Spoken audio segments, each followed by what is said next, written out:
Lutte contre la Covid-19, sensibilisation du ministre de la Santé.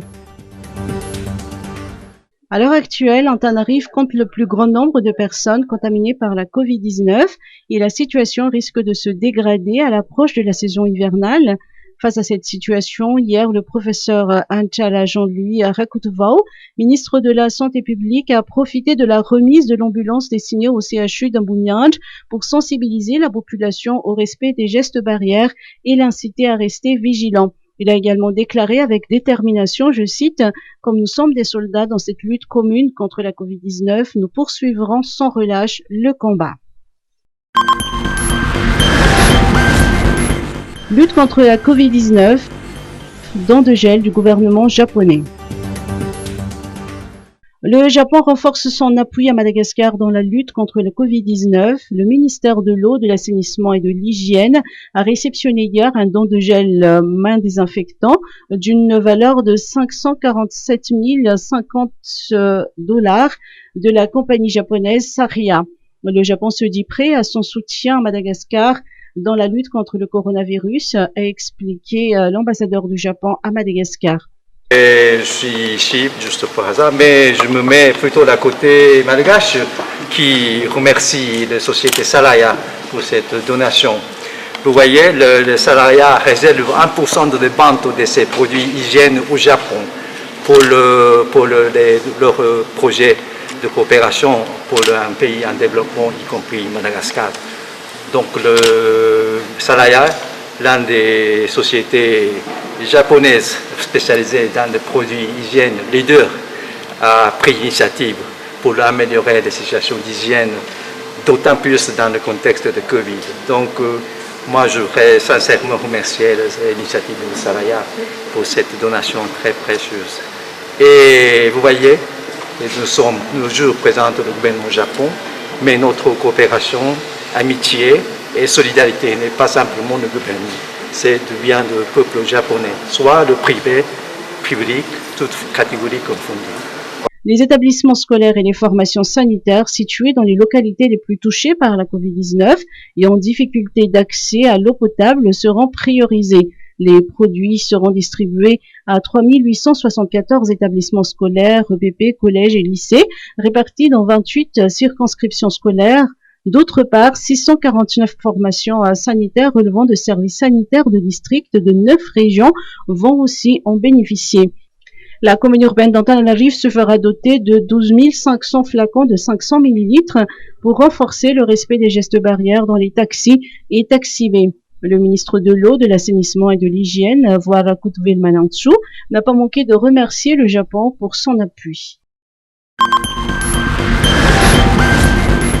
Secteur tourisme, 15 demandes d'agrément touristique en 3 mois.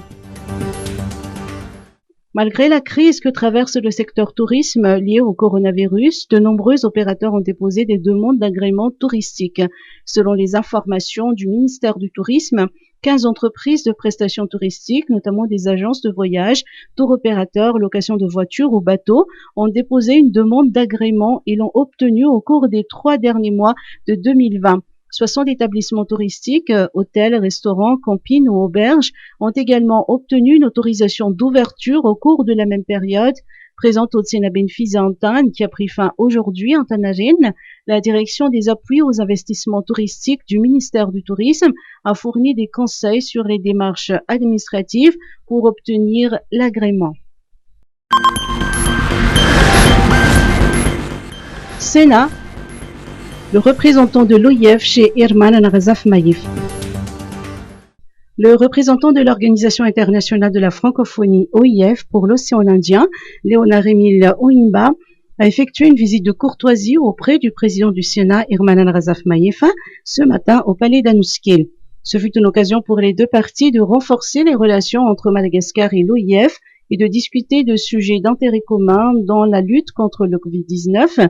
Léonard Émile Oimba a souligné la volonté de l'OIF d'entretenir une meilleure coopération avec la Grande Île. En qualité de représentant de l'OIF pour la région de l'océan Indien avec résidence à Madagascar, Antananarivo, et je me suis fait ce devoir de rendre une visite de courtoisie à Monsieur le Président pour lui présenter mes civilités et également lui redire toute notre volonté la plus ferme d'entretenir les meilleurs liens de coopération possibles avec Madagascar et avec les autorités compétentes de Madagascar.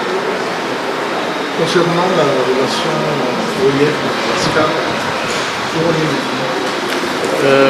avec Monsieur le Président, nous en avons parlé et nous avons ensemble constaté l'excellence des relations qui existent entre la République de Madagascar et l'OIF.